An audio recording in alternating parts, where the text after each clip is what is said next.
নমস্কার, ব্রেকিং বাংলায় আপনাদের স্বাগত। আমি জয়ন্ত মজুমদার।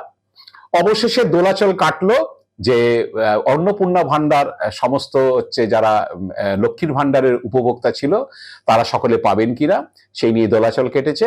সোমবার দিন সন্ধ্যেবেলা সরকারের তরফে জানানো হয়েছে যে অন্নপূর্ণা ভান্ডারের টাকা 1 জুন থেকে, মানে 3,000 টাকা করে 1 জুন থেকে যারা লক্ষ্মীর ভান্ডারের উপভোক্তা তাদের অ্যাকাউন্টে যাবে।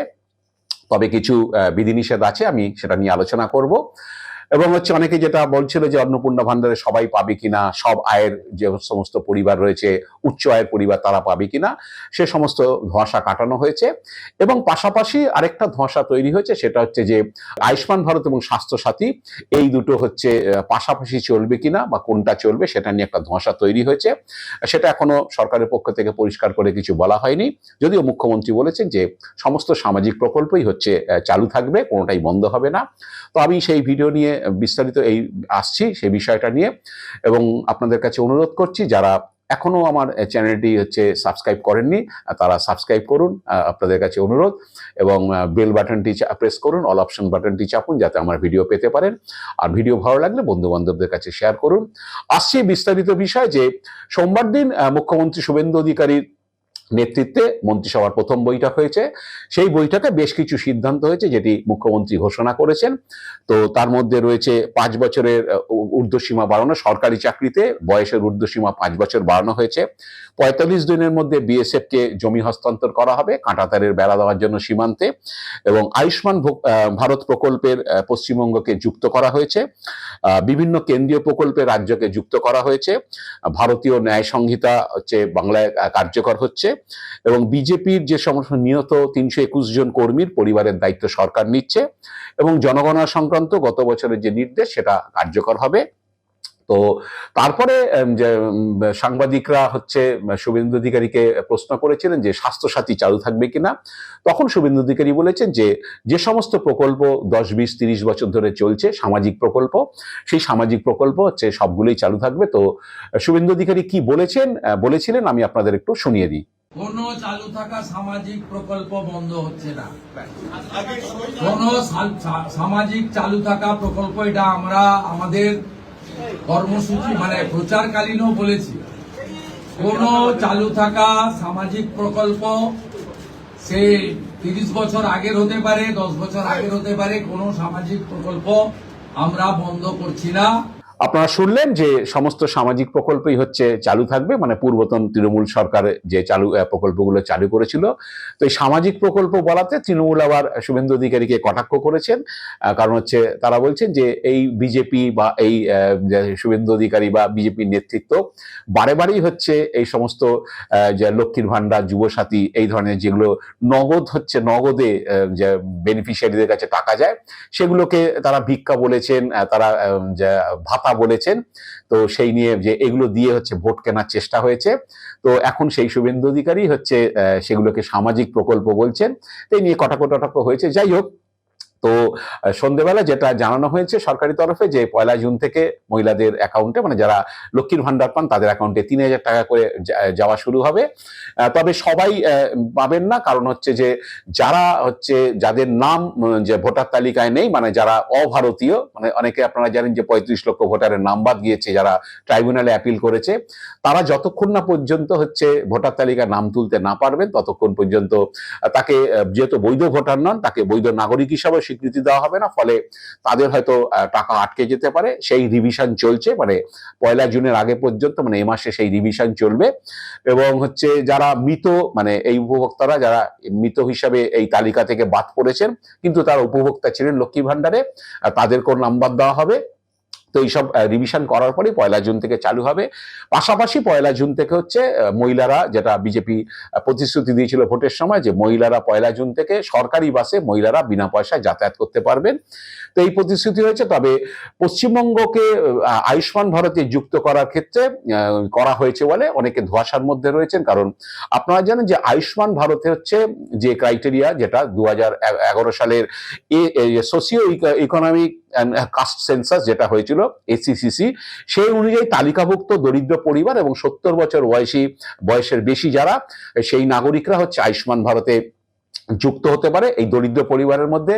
গ্রামাঞ্চলে রয়েছে যাদের কাঁচা বাড়ি রয়েছে, একটি ঘর কাঁচা বাড়ি, পাকা বাড়ি থাকলে তারা দারিদ্র সীমা এই দরিদ্র পরিবারের মধ্যে পড়বে না। এসসি এসটি যারা রয়েছে পরিবারগুলো, সিডিউল কাস্ট এবং সিডিউল ট্রাইব, তারা পড়বেন।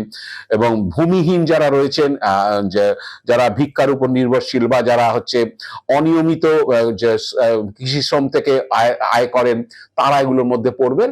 মানে সাধারণ মধ্যবিত্ত পরিবার বা একটু উচ্চ মধ্য পরিবার তারা গ্রামাঞ্চলে হলো তারা পাবেন না। শহরাঞ্চলে তো একেবারে স্পেসিফিক হচ্ছে বেশ কিছু পেশার কথা বলা হয়েছিল, হচ্ছে ওই যে কার্পেন্টার বা রিক্সা চালক, ভ্যান চালক, এরকম বিভিন্ন যে রাজমিস্ত্রি, মানে কতগুলো 8-10টা পেশা কথা উল্লেখ করা আছে, নিম্ন আয়ের পেশা।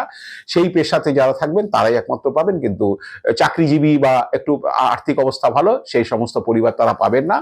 তো এখন যেহেতু স্বাস্থ্যসাথীতে সমস্ত পরিবারই অন্তর্ভুক্ত হয়ে রয়েছেন, সমস্ত আয়ের যারা পরিবার সবাই অন্তর্ভুক্ত হয়ে রয়েছেন, তো সেক্ষেত্রে স্বাস্থ্যসাথী তারা চালাতে পারবেন কিনা এই নিয়ে মানুষের মধ্যে প্রশ্ন হয়েছে। কেউ কেউ আবার বলছেন যে তাহলে কি পাশাপাশি আয়ুষ্মান ভারত এবং স্বাস্থ্যসাথী দুটোই চলবে? মানে যারা আয়ুষ্মান ভারতে ইন্টারেস্টেড তারা হচ্ছে আয়ুষ্মান ভারতের জন্য অ্যাপ্লাই করবেন, যারা স্বাস্থ্যসাথীতেই থাকতে চান তারা স্বাস্থ্যসাথীতেই তারা থাকবেন। এই নিয়ে ধোঁয়াশা, কিন্তু সরকার এখনো সেটা পরিষ্কার করেনি। তবে অনেকে আবার বলছেন যে স্বাস্থ্যসাথীতে যারা আছেন তারা যদি আয়ুষ্মান ভারতে না যান সেটাকেই আয়ুষ্মান ভারতের সঙ্গে যুক্ত করা হতে পারে, এই ধরনের হচ্ছে। তবে সেটা হওয়া বোধহয় অসম্ভব, কারণ ভারতবর্ষের বিজেপি শাসিত অন্য রাজ্যে যারা আয়ুষ্মান ভারত প্রকল্পে রয়েছে তারা হচ্ছে এই আয়ুষ্মান ভারতের ক্যাটাগরি অনুযায়ী রয়েছেন। তবে কোনো কোনো রাজ্য, বিজেপি শাসিত রাজ্যে যেহেতু সবাই এই প্রকল্পে অন্তর্ভুক্ত হতে পারছে না আয়ুষ্মান ভারতে, তাই আলাদা করে যে স্বাস্থ্য প্রকল্প তারা ঘোষণা করে তাদেরকে সেই স্বাস্থ্য পরিষেবা দিচ্ছে বা স্বাস্থ্য বীমার আওতায় এনেছে। তো এখন সেটা নিয়ে কনফিউশন রয়েছে। যাই হোক, যে সরকারের তরফে আরেক যেটা জানানো হয়েছে, মুখ্যমন্ত্রী জানিয়েছেন যে আগামী সোমবার ক্যাবিনেটের আবার বৈঠক হবে, মানে মন্ত্রিসভার বৈঠক হবে। সেই বৈঠকে হচ্ছে কি বলে সপ্তম পে কমিশন নিয়ে সিদ্ধান্ত হবে, আলোচনা হবে, এবং বকেয়া ডিএ নিয়ে। কারণ এই যে এবার নির্বাচনের আগে যে পরিবর্তন যাত্রা করেছিল বিজেপি রায়দিঘিতে, সেই পরিবর্তন যাত্রার সূচনাতে অমিত শাহ ঘোষণা করেছিলেন যে বিজেপি ক্ষমতা আসলে 45 দিনের মধ্যে হচ্ছে তারা সপ্তম পে কমিশন চালু করবে। তো শুভেন্দু অধিকারী যেটা বলেছেন যে যেহেতু আমরা শপথ নেওয়ার পরে প্রথম কাজের দিন, তাই সমস্ত নথিপত্র বা পেপারস রেডি হয়নি, তো সেই পেপারস রেডি করে এক সপ্তাহের মধ্যে, মানে সোমবার দিন হচ্ছে পরের সোমবার দিন, আমরা সেই সপ্তম পে কমিশন এবং হচ্ছে বকেয়া ডিএর বিষয়ে আমরা আলোচনা করব বা সিদ্ধান্ত নেব। তো এই হলো মোটামুটি বিষয়। এবং সোমবার দিন শুভেন্দু অধিকারী আরো হচ্ছে গোটা তিনেক মিটিং করেছেন, বিজেপি নবনির্বাচিত বিধায়কদের নিয়ে মিটিং করেছেন, সরকারি পুলিশের আধিকারিক যারা রয়েছেন তাদেরকে নিয়ে মিটিং করেছেন, এবং সাধারণ প্রশাসনে যারা রয়েছেন তাদেরকে নিয়েও মিটিং করেছেন। মিটিংয়ে তিনি বিভিন্ন ধরনের নির্দেশ দিয়েছেন। এবং পাশাপাশি হচ্ছে সন্ধ্যেবেলায় হচ্ছে মনোজ আগরওয়ালকে হচ্ছে যিনি সিইও রয়েছেন তাকে মুখ্য সচিব করা হচ্ছে। এবার এটা নিয়ে কয়েকদিন ধরেই হচ্ছে একটা গুজব চালু ছিল যে মনোজ আগরওয়াল সিইও হতে পারেন, তো তিনি সিইও হয়েছেন। এবং এখন যে যাকে নির্বাচন কমিশন, যে মানে আগের যে নন্দিনী চক্রবর্তীকে সরিয়ে যাকে করেছিল নির্বাচন কমিশন, সেই দুষ্যন্ত নারিওয়ালা, তিনি দিল্লিতে চলে যাচ্ছেন ডেপুটেশনে। এইরকম মোটামুটি সরকারি সিদ্ধান্ত হয়েছে। তো মনোজ আগরওয়ালকে মুখ্য সচিব করার সিদ্ধান্তের পরেই হচ্ছে যেটা দুপুরেই হয়েছিল, মনোজ আগরওয়াল মিটিং এ চলে গিয়েছিলেন নবান্নতে এবং শুভেন্দু অধিকারী পাশে বসেছিলেন। সেই ছবি দিয়ে হচ্ছে আমাদের তৃণমূলের সাংসদ কল্যাণ বন্দ্যোপাধ্যায় কটাক্ষ করেছিলেন যে আসল বিষয়টা হচ্ছে যে সিইও কেন হচ্ছে ক্যাবিনেট মিটিং এ গিয়ে হাজির হবেন বা সরকারি মিটিং এ গিয়ে হাজির হবেন, তিনি তো সিইও, তিনি তো নিরপেক্ষ, কারণ নির্বাচন কমিশনার হয়ে তিনি কাজ করেন। ভারতবর্ষের যে নির্বাচন কমিশন প্রতিটা রাজ্যে একজন করে হেড থাকেন, তিনি হচ্ছেন চিফ ইলেকটোরাল অফিসার। তার তো সরকারি এরকম ইয়েতে মিটিং এ যাওয়ার কথা নয়। তো যাই হোক, এবং এও বলেছেন যে আসলে আমরা যেটা বলেছিলাম যে নির্বাচন কমিশনটা আসলে বিজেপির অফিস থেকে পরিচালিত হয়েছে, তো সেইটারই হচ্ছে প্রতিফলন দেখা গেল। মন্ত্রিসভা শপথ নেওয়ার পর প্রথম দিনই সিইও গিয়ে হচ্ছে মিটিং এ হাজির মুখ্যমন্ত্রীর পাশে বসে আছেন। যাই হোক, সন্ধ্যেবেলায় জানা গেছে যে মনোজকে হচ্ছে মুখ্য সচিব করা হয়েছে। তো এখন যেটা অনেকেই বলছেন যে যে দোলাচলগুলো ছিল সেটা কেটে গেছে, এখন হচ্ছে এগুলো চালু হলেই তারা হচ্ছে কি বলে দেখতে চান যে চালু কখন কবে হচ্ছে বা সেই মতো চালু হচ্ছে কিনা, সেটা একটা আশায় রয়েছেন। এবং আরো যেগুলো প্রকল্পগুলো কথা বিজেপি এবার নির্বাচনের আগে আশ্বাস দিয়েছিল সেগুলো কবে চালু হবে সেই নিয়ে হচ্ছে অনেকের মধ্যে প্রশ্নচিহ্ন রয়েছে যে সেগুলো হবে কিনা। তবে অনেকে এও শোনা যাচ্ছে যে যুবসাথী প্রকল্পে যেটা মমতা বন্দ্যোপাধ্যায় 1,500 টাকা যে বেকার যুবকদের দেওয়ার কথা বলেছিলেন বা দেওয়া চালু করেছিলেন, সেইটা আদৌ যে বিজেপি সরকার করবে কিনা সেটা নিয়ে একটা সংশয় দেখা দিয়েছে।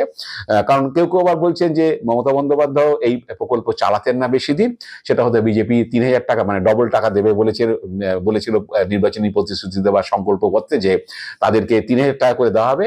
সেটার বিষয়ে কোনো উচ্চবাচ্য কেউ করেননি। অনেকে বলছেন যে সেটা নাও চালু হতে পারে বা চালু থাকলেও সেটা যেহেতু সমস্ত প্রকল্প চালু থাকবে বলে শুভেন্দু অধিকারী বলেছেন, তো সেটা হয়তো সেই 1,500 টাকা তো চালু হতে পারে, তা সেটা নিয়ে কোনো সিদ্ধান্ত এখনো সরকারের তরফে জানা হয়নি। তাই না আগামী দিনে যে সমস্ত প্রতিশ্রুতিগুলো বিজেপি দিয়েছিল সেগুলো কবে কবে কিভাবে হচ্ছে ইমপ্লিমেন্টেশন হয় সেই দিকে সাধারণ মানুষ তাকিয়ে আছেন, আমরাও তাকিয়ে আছি। আজ এ পর্যন্তই। আপনারা ভালো থাকবেন, সুস্থ থাকবেন। নমস্কার।